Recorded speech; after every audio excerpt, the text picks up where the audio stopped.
are in listen-only mode.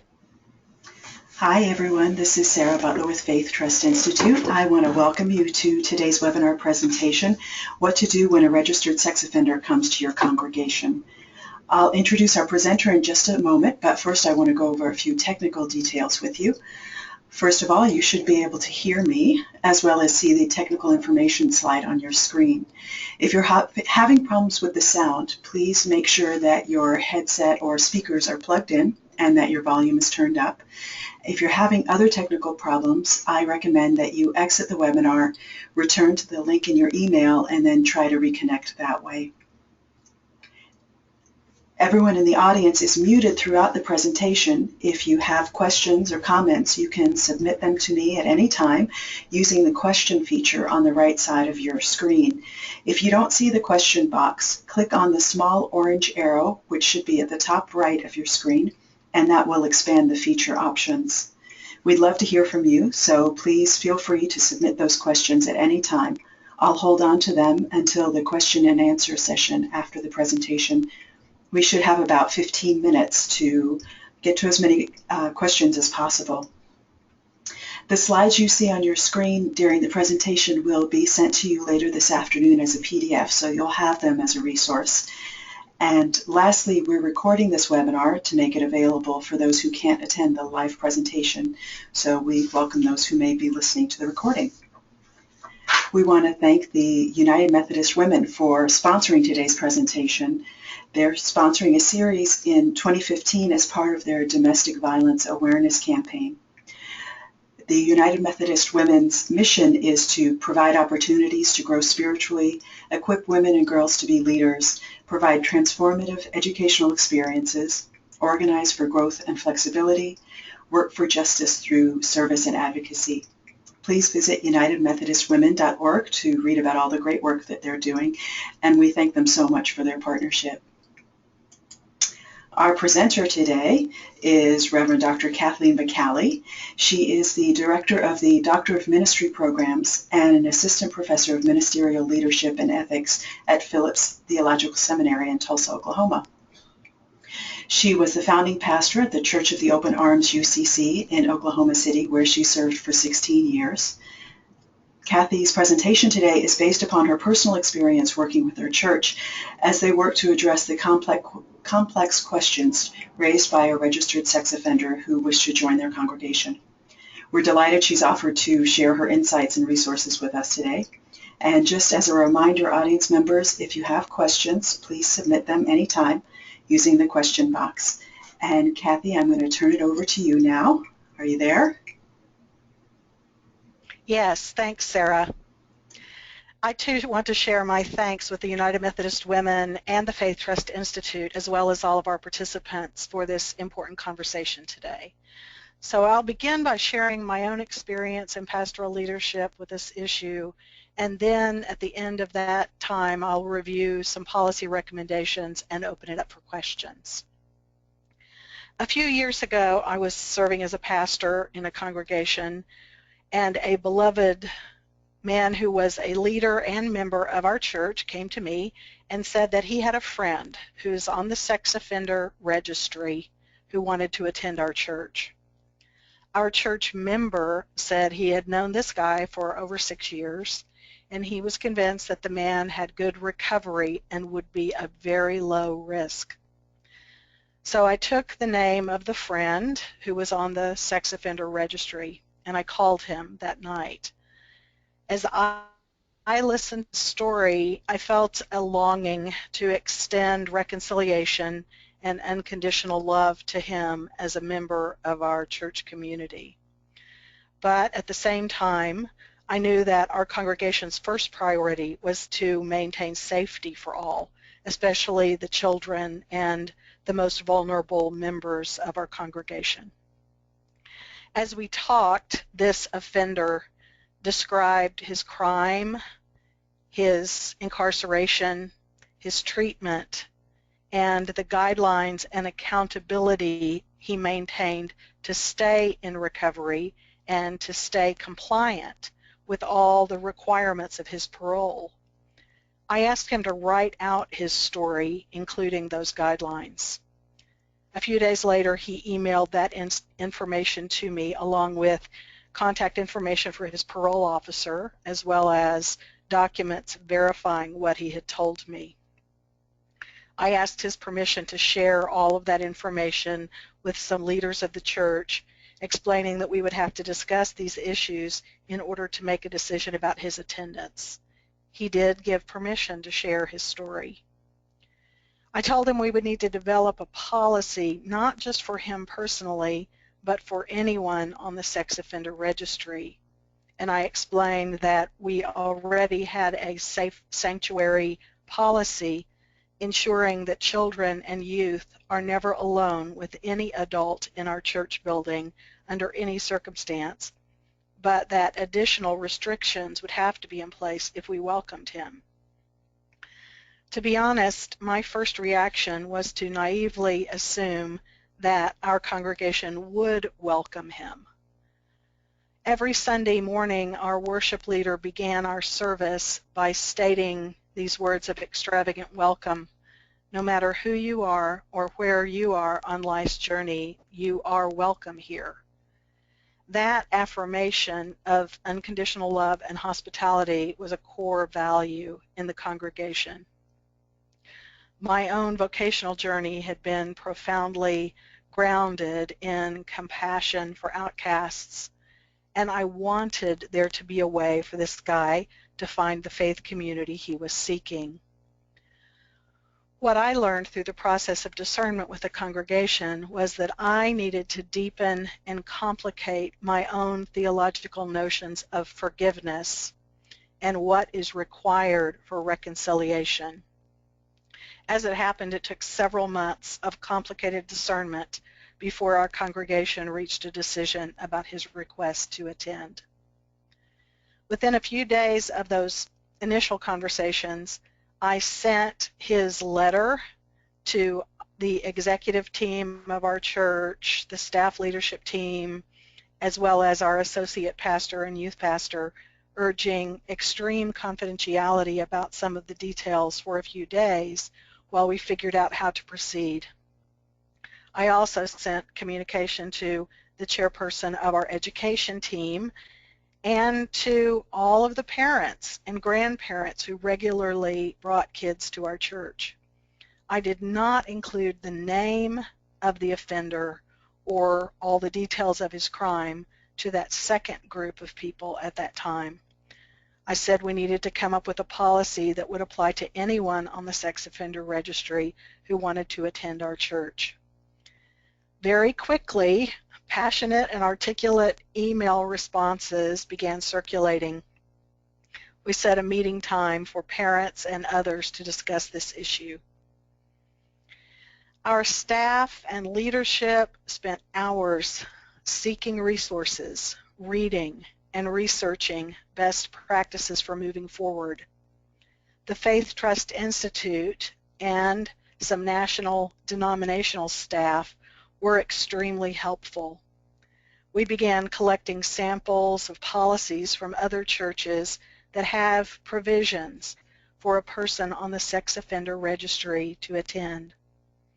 We learned that many places use a limited access covenant with the person, including limits regarding which programs they can attend, parts of the building they can enter, and other provisions such as having a shepherd or companion to escort them from the time they arrive, during the entire time they are at the church, every time they attend.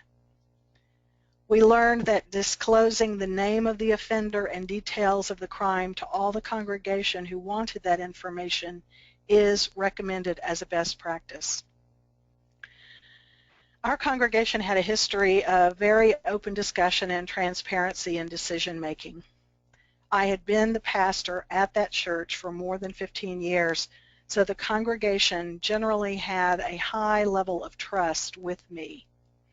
I decided that avoiding secrecy or even the appearance of secrecy was a priority, especially for those who had had experiences of being asked to keep family secrets related to sexual abuse when they were children, dynamics of secrecy are often triggers that re-traumatize.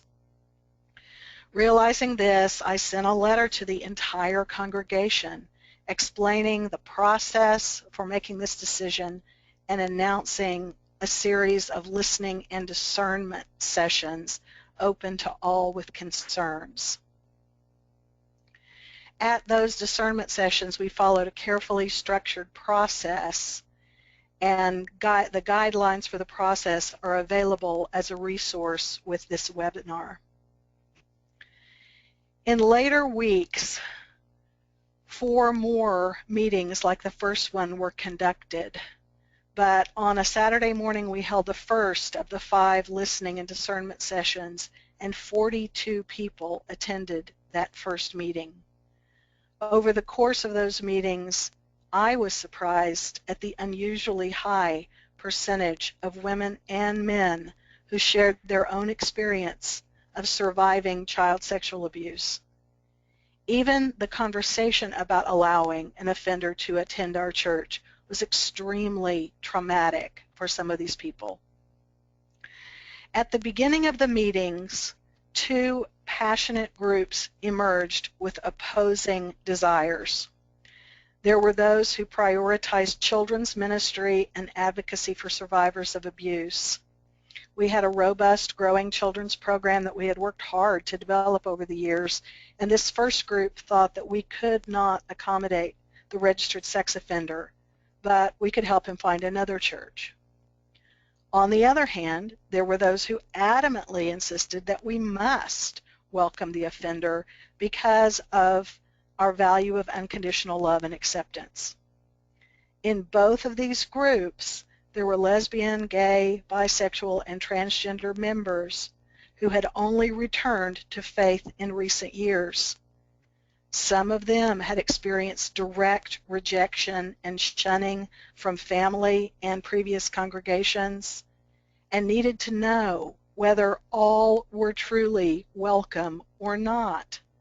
For them, the integrity and trust regarding the mission of the church was at stake. In this case, the particular offender in question was a gay man. There was sympathy for him because gay men have been prosecuted more harshly in many cases. He had offended against an older teenager, so this further complicated the issues. And it's true that in Oklahoma, like some other places, the police have been zealous in charging and arresting gay men as sex offenders, unfairly perpetuating the myth that gay men are a threat to children, despite evidence that most perpetrators of child sexual abuse are heterosexual men.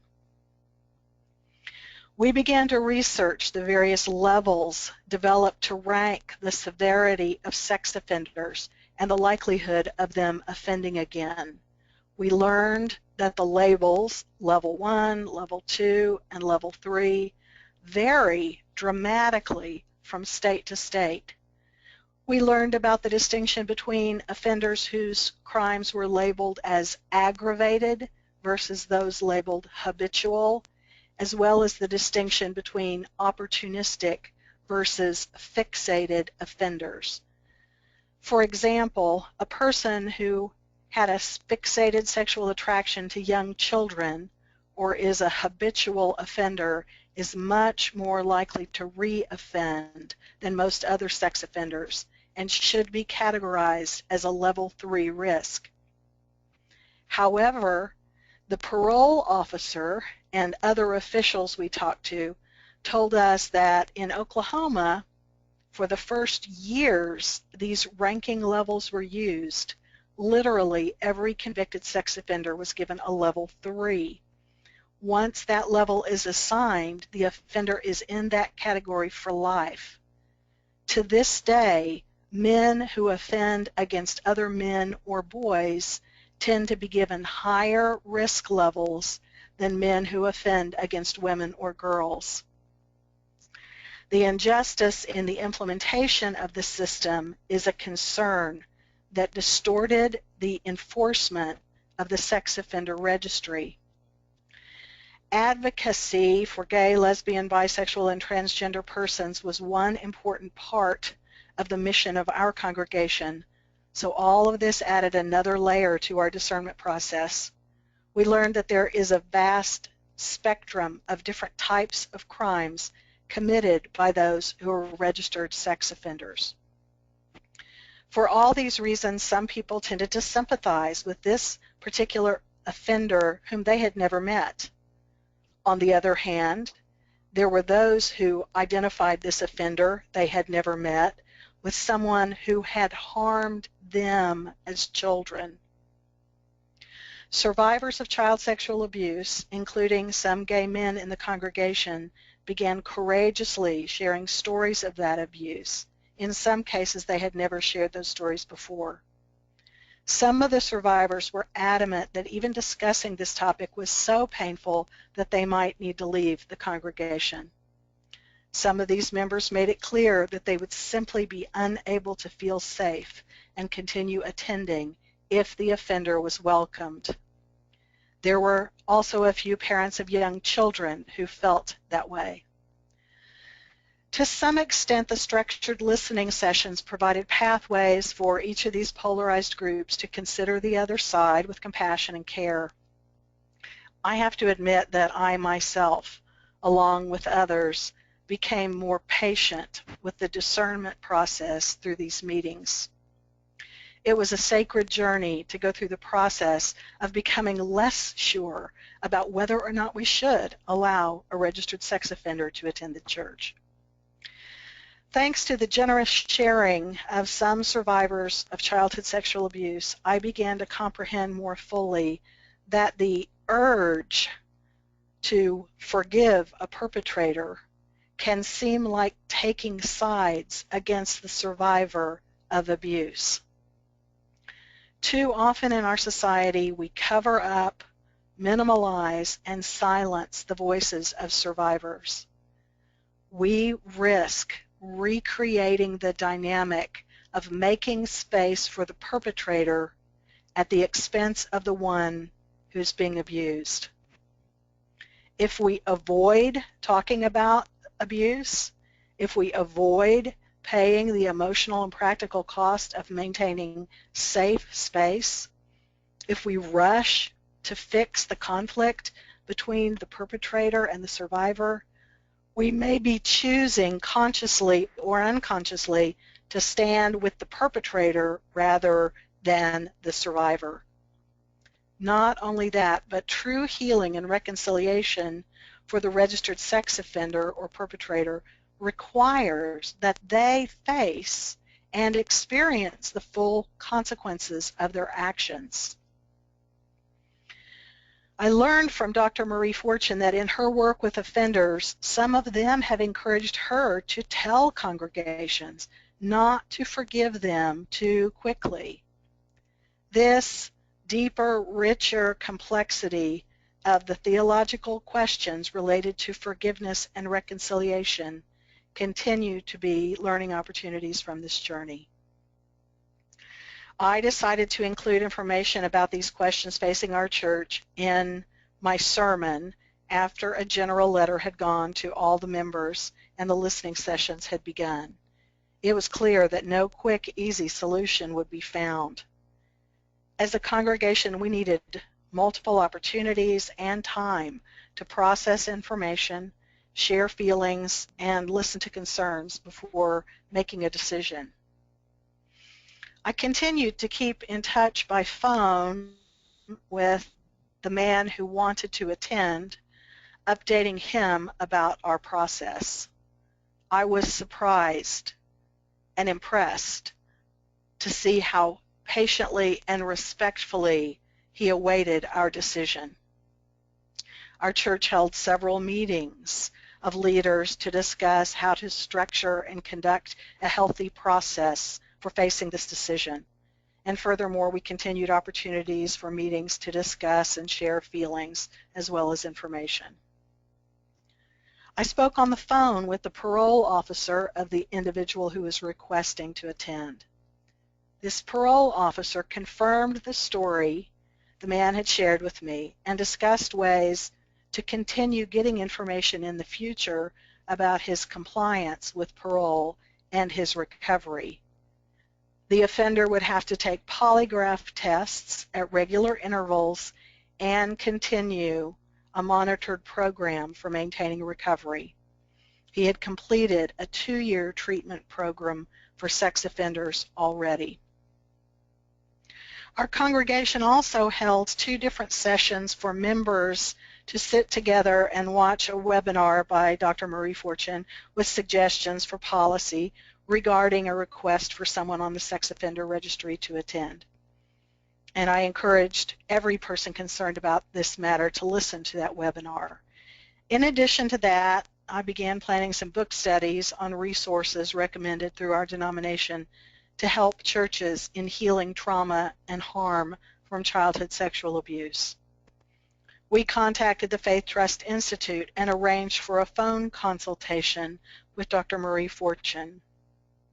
Paying for that consultation was a good investment for our congregation. At the same time, maintaining my own mental, physical, and spiritual well-being during the entire process was an important priority.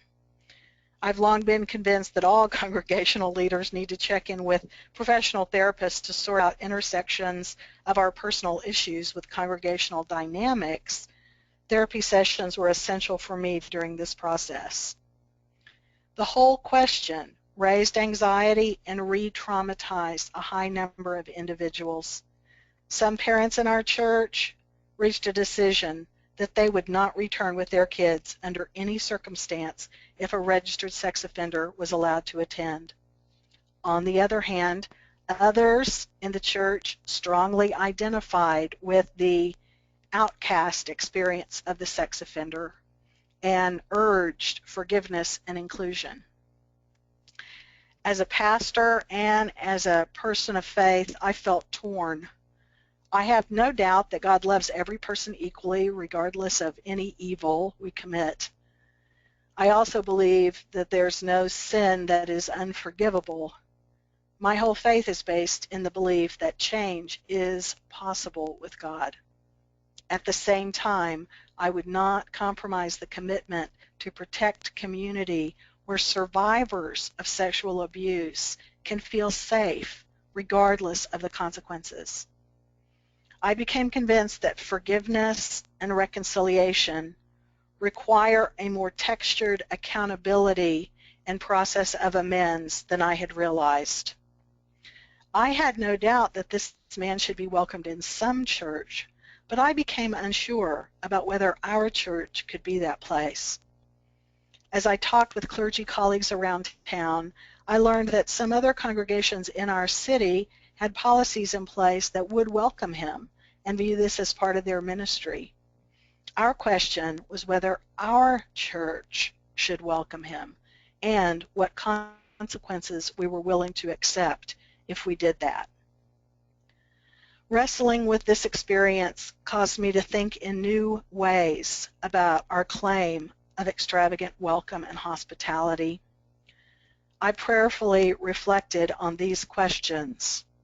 Were we being willfully immature or grandiose in thinking that we could be all things to all people? Were we refusing to accept our finitude, our human limitations, and our inability to please everyone and keep everyone happy? We had been trying to discern our unique and particular calling as a congregation at this time in the life of our church.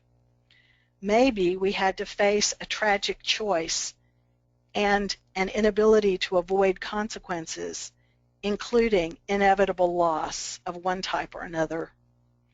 Did we have a unique calling to be a community where survivors of sexual abuse or childhood trauma could find spiritual, emotional, and mental healing? Were we called to be a community that could offer resources, models, and other help to churches facing these issues? Were we called to be a place where children are a priority in ways that required us to say no to someone on the sex offender registry and encourage him to attend somewhere else? I don't like either or choices or limitations. It may be an issue of spiritual maturation to accept limits as a part of our human condition. Sadly, I believe there was no way out of this dilemma without losing some of our beloved members who were not able to reach agreement. I urged the congregation to stay connected and communicate in the most healthy ways we could. I asked members to strive to be respectful of each other even if we strongly disagreed. I actively named this as an opportunity to practice patience and develop stronger ability to sit with questions rather than forcing solutions too quickly. However, sharp criticism among various members and impatience regarding how to handle this emerged. I asked members to spend time in prayer about this question and to pray for me and other leaders, as well as all affected by this discernment process. As weeks passed, it was clear that the stress of facing this decision about whether or not to welcome the offender was taking an emotional toll on the congregation. Some were impatient for a decision because they did not want to continue attending if the offender was going to come. Others thought the integrity of the church's mission was being tested and were also unsure about their future commitment to this congregation. We had to balance, on the one hand, allowing enough time for a healthy, faithful process without, on the other hand, allowing the decision-making process to drag on too long. Finally, the Church Council conducted an open meeting and reached consensus that a small group of leaders should slog through developing a proposal. That group used sample policies from other churches, with our committee editing those policies to finalize both the general policy and the specific limited access covenant. That group worked hard and finally agreed that for a time, the offender should be welcome at the Sunday morning worship service, but only on the second and fourth Sundays of each month. That allowed 2 weeks each month when those who chose not to attend when he was present could continue coming and feel safe. For about a year, that was the arrangement. A copy of the Limited Access Covenant and the General Policy is also available as a resource to download with this webinar. We held training for those who volunteered to be escorts. We provided copies of the policy and the covenant, as well as a bibliography of helpful resources to anyone in the congregation who wanted them. By that time, some people had their need for information met and didn't want to hear any more about the issues. A few people had already left the congregation because facing the conflict was too much for them. The registered sex offender read the policy and covenant and agreed to comply fully with all the stipulations. Only then did the leadership team plan the first official meeting with the offender. The evening when he first entered the building and met with church leaders to sign the covenant and begin attending was profoundly moving. The vulnerability and thoroughgoing humility required for him to face the covenant so publicly was an arduous but important part of his amends process.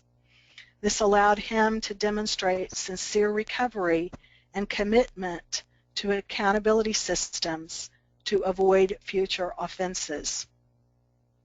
The cost of the decision-making process was high in terms of the emotional toll on the congregation, but overall it was a maturing process for the faith community.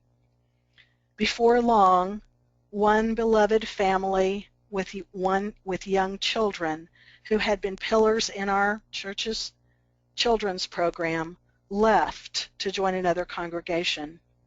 The church they joined was bigger, with an excellent children's ministry. Because I was friends with the pastors at that church, I knew that there was also at least one registered sex offender attending there.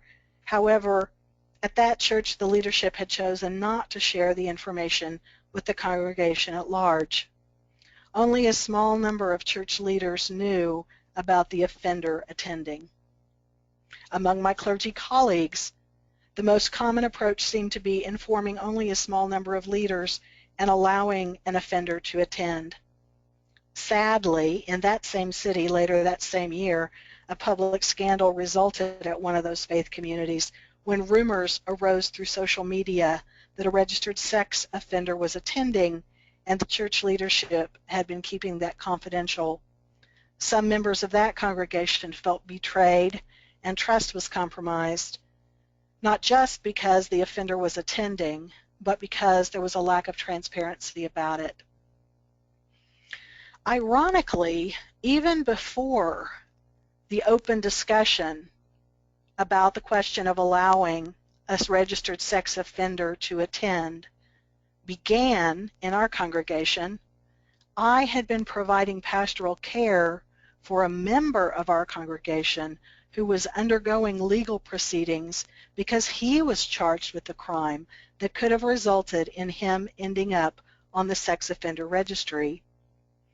In the end, he was charged with a lesser offense and was not convicted or registered as a sex offender. However, for several years, he had been agonizing over the potential that he could end up on the registry. He was a young man who had been part of our congregation for a few years.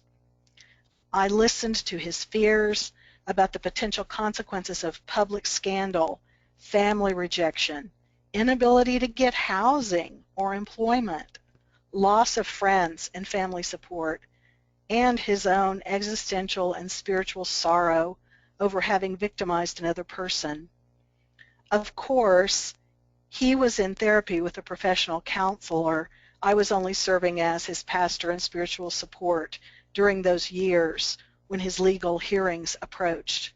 But I loved him and believed he did not deserve to be on the registry.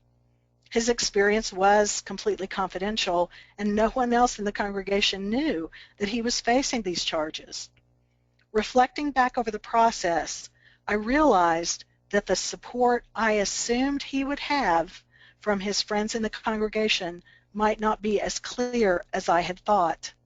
This was a reminder that although congregational leaders should disclose information about a registered sex offender attending, there's always a potential that other offenders are already attending who have never been charged, convicted, or registered. The sex offender registry has advantages and disadvantages. There are significant justice issues related to the treatment of registered sex offenders who often end up homeless, jobless, and thus unable to comply with the requirements of their parole. At the same time, the importance of protecting children and adults from sexual offenders is a priority that deserves extreme measures. As a society, we can do better at ensuring safe communities. Our congregations can be centers of education, advocacy, and support for survivors of abuse, and sometimes even for registered sex offenders themselves. We can continue the process of learning how to better balance our competing values of extravagant welcome and also providing safe space. So now that I've shared this narrative of my experience, I'll summarize a few points and then offer some highlights of policy recommendations before opening the conversation up for questions.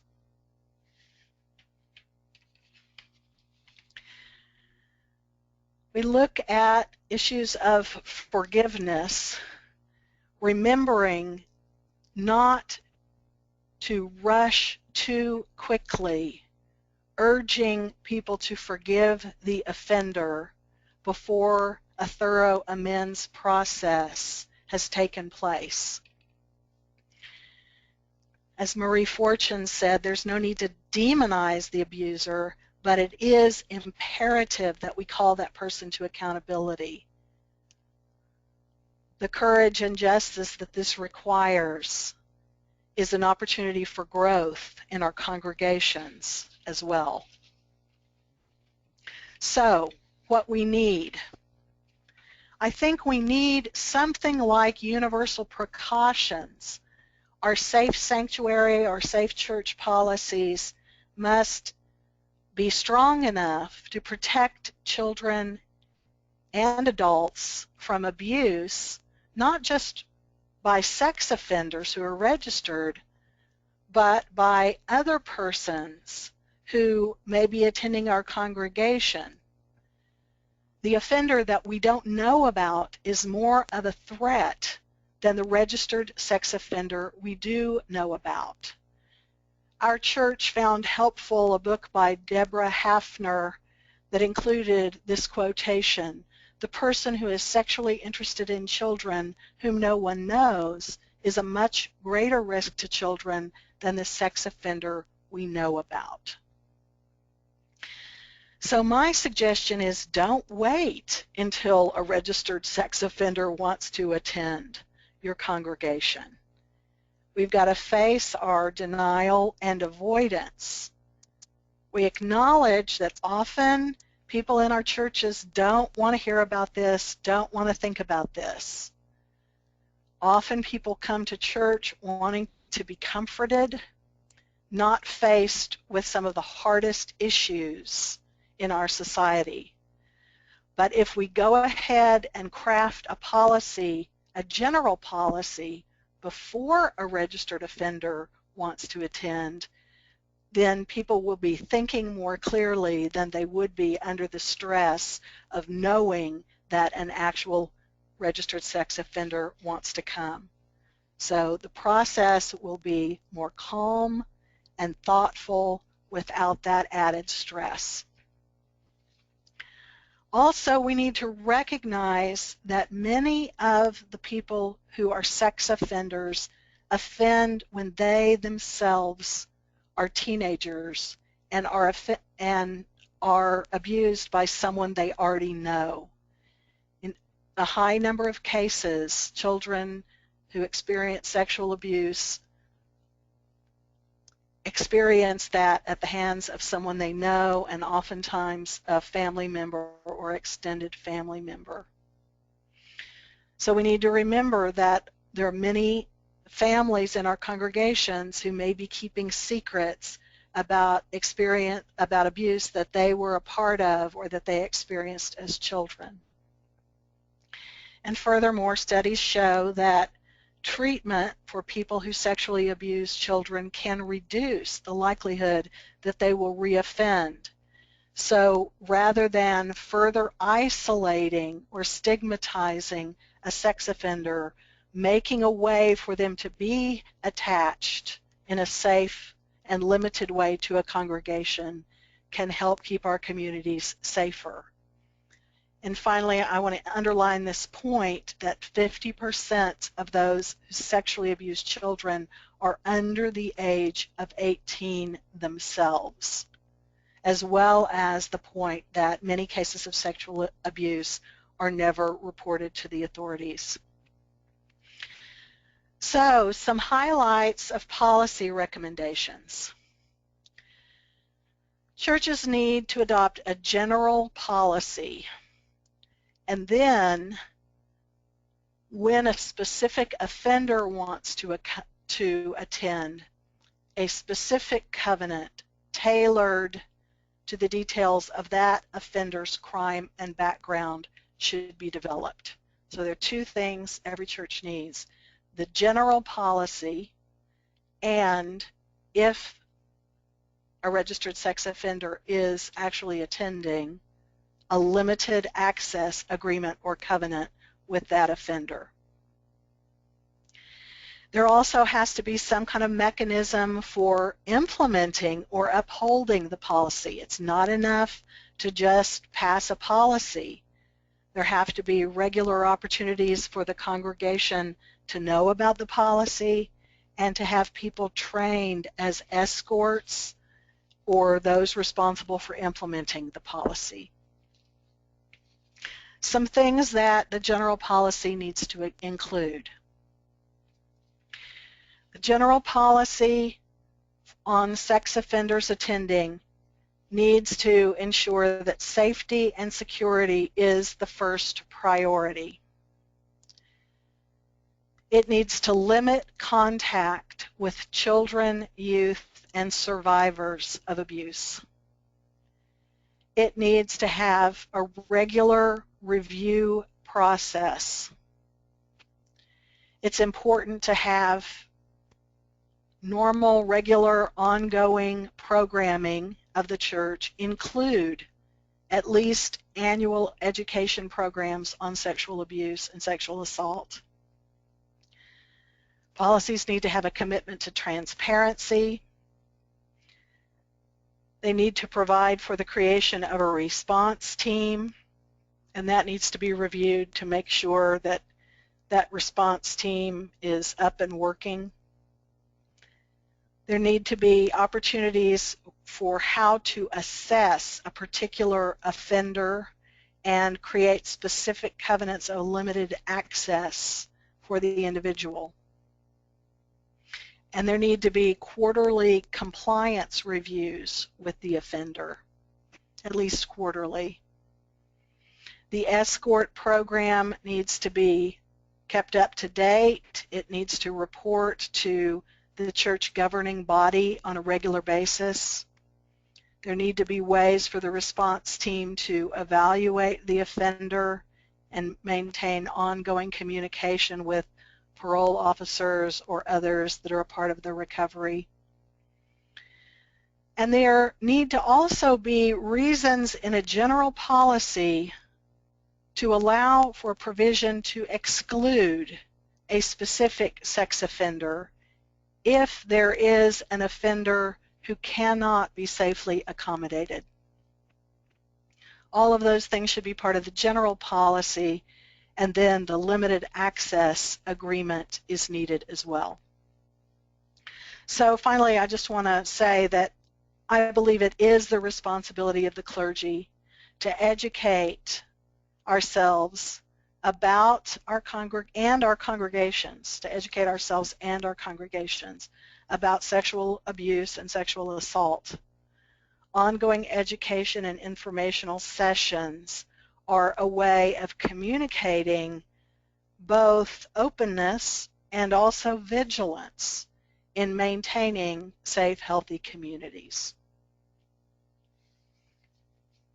Just remember that cultures of secrecy and denial perpetuate problems. So now we'll open up the conversation to questions. I haven't been able to read questions that you may have submitted as I've been talking, but I look forward to hearing from Sarah about questions that you may have now. Great. Thank you so much, Kathy. I just want to let everyone know that we do have a list of resources here for people to, I'll send this as a PDF, so you'll get access to all of these links, as well as the handouts that Kathy has provided, including the example policy that she and her church crafted, a handout on the listening process, as well as information on how to access the Sex Offender Registry. So those are all available for you to download right now, or if you have problems with that, let me know after the webinar and I'll get them to you. So we do have one question. What are some red flags that a registered sex offender may not be an appropriate fit in the parish setting, may not be ready to rejoin a faith community, or may even reoffend within the faith community? One of the red flags that we were looking for was any tendency to minimize or be untruthful about the details of the crime that he committed. So from the very beginning, when I first got in touch with him, I asked about the details of his crime, took careful notes about the way he described that crime, and then we secured court reports and police reports about the crime. We talked to his parole officer, and because this offender gave us permission, we talked with people who had been in charge of his therapy and treatment and compared his story with the records of the crime. So one red flag would have been if he made light of the seriousness of the crime in any way. Another red flag would be a resistance to complying with the policy that we developed. If he had been impatient with us, pushed for us to reach a quick decision, those would have also been red flags. But I think for us, the main thing we would have looked for would have been if he had had a designation as a habitual offender. In other words, if he had had numerous crimes or convictions.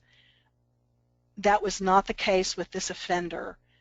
Now, if there was a person who was a repeat offender and seemed to have a fixated sexual attraction to young children, we would have wanted to talk to that person's therapist, treatment provider, and made sure that there was a lot of structured therapy and accountability in place.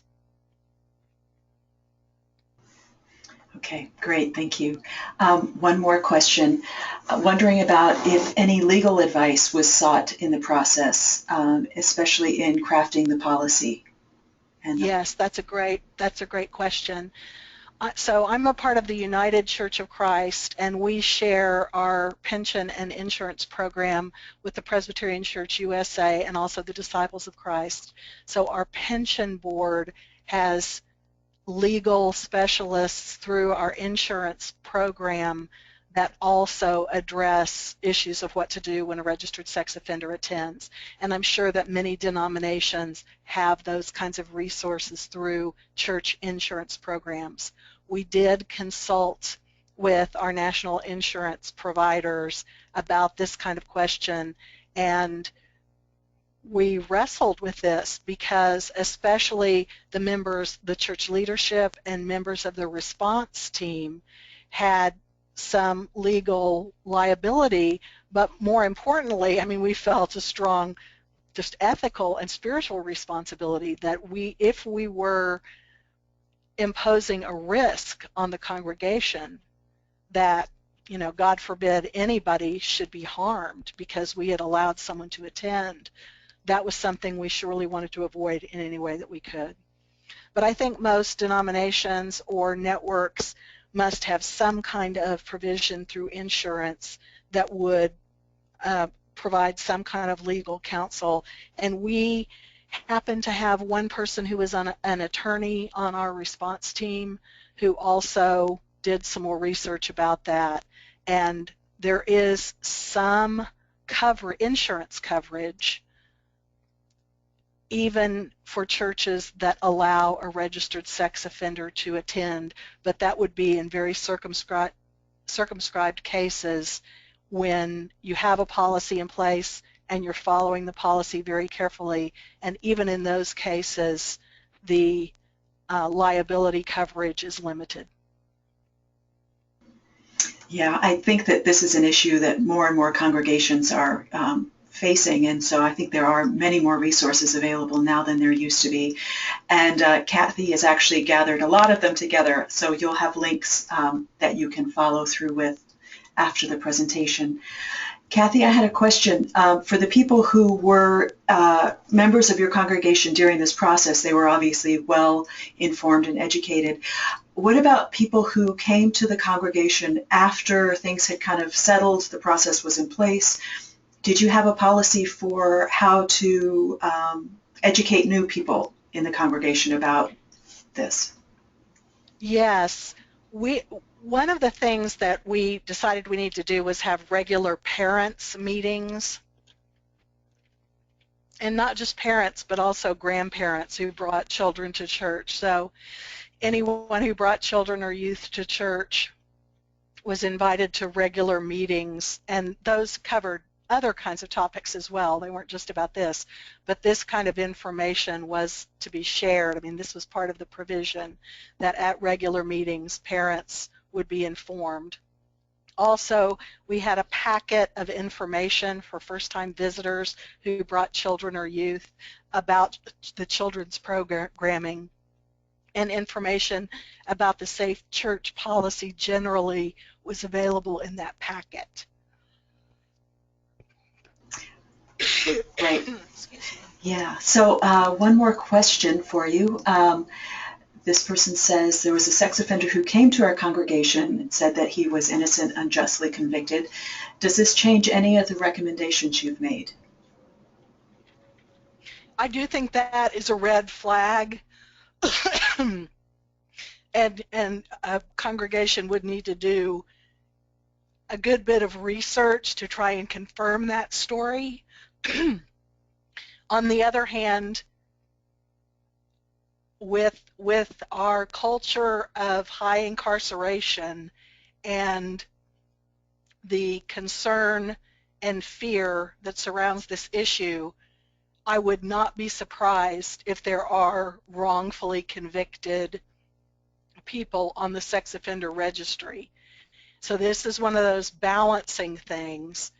There, absolutely, I wouldn't just take that story at face value, but the arrest record, the police record of the time of the arrest is a public record. It's not easy to get, but you can go to the courthouse where the crime occurred and get that record. And if that person really is innocent, I would think they would want to fully disclose the time, the location, the county, all of that, to help you get those records.